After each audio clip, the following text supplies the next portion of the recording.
Robert Garcia from Nuke the Fridge. I am here with the crew from Incredibles 2.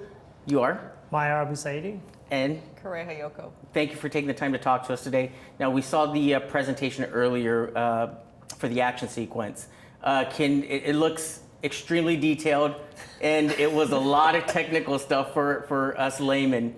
So can you break down a little bit of the action sequence that you spoke to us today about, and just give us a little bit of insight on it? Yeah. The idea is Helen needs to catch a runaway train, and she doesn't exactly know why it's running away. Right.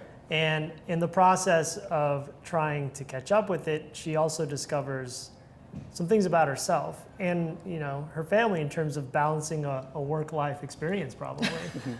As you saw with there's a little phone call from home looking for Dash's shoes. But I think in creating the sequence, we also had questions that we found answered as we experimented with understanding how to shoot the sequence. Now, it starts off, of course, as a hand-drawn sequence, and ultimately it goes through some tweaks and, you know, a lot of input from everybody else. So how many, you know, times does it maybe go through a different incarnation before you finally nail down that final sequence? I think it would depend on the sequence, but you know, typically you start in the storyboards where, you know, we try to stay in storyboards as long as possible, just because if you can sell it in boards, it should sell in 3D and with all the animation and bells and whistles in it. And so, this particular sequence, you know, because of the accelerated schedule, we were all in there together trying to figure things out. So it was a way more collaborative, you know, sort of back and forth between all the departments.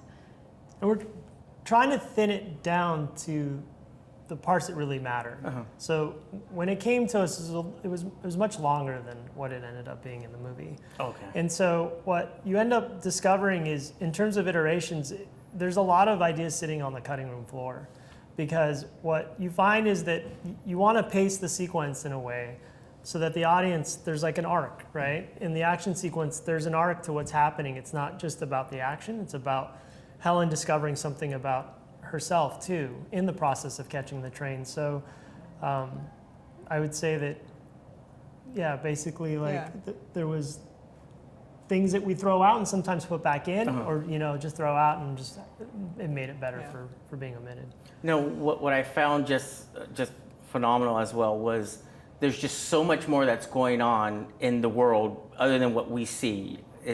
There's a lot of detail and you know, more than just what the cameras, or more than just what we see on the camera. Even down to the locking mechanism on the motorcycle, which I don't even know if that's going to be included in the final cut of the movie, but I mean, the details are down to that on, you know, how it accommodates her superpowers. So can you tell us a little bit about, you know, more than what we're just seeing on the camera? Yeah, I mean, there's always lots of exploration that they encourage us to do when we're coming up with these ideas. And so, you know, you want to explore as much as possible because there might be something that comes up in that exploration that could be a story point. You just never know. And so, you know, like the locking mechanism, it did turn into like a magnetic one ultimately.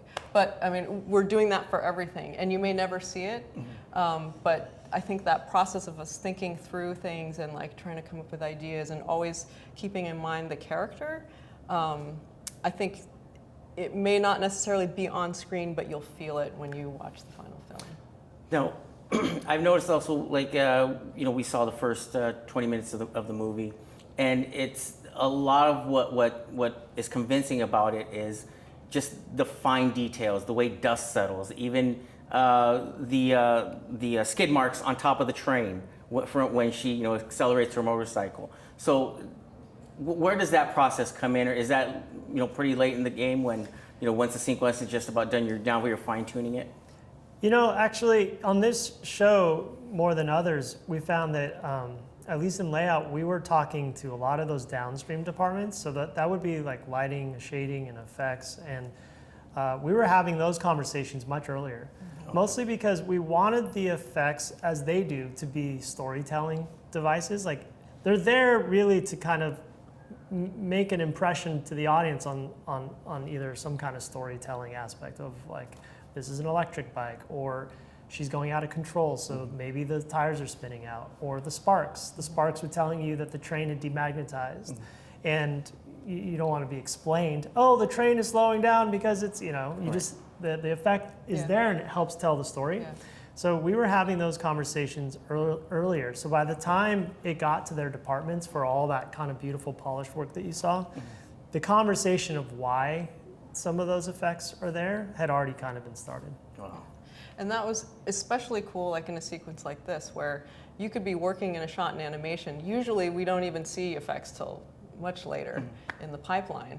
But I could call the effects guy and go, hey, I'm checking in some new animation. You'll be like, great, I'm going to rerun my effects. And then the next day you'd see renders of it and actually see like the sparks or the smoke, or you're like, wow, that's cool. Yeah. So it's information, right? It informs you. So then you can go, well, what if I did this in the animation? Then you could have an opportunity to add these effects. So that was a really fun way to collaborate. Again, that's Excellent. another. Again, thanks again, guys. Well, from what we saw, really, really looking forward to Incredibles 2. So congratulations on the film. Awesome, man. Thank you. Thanks.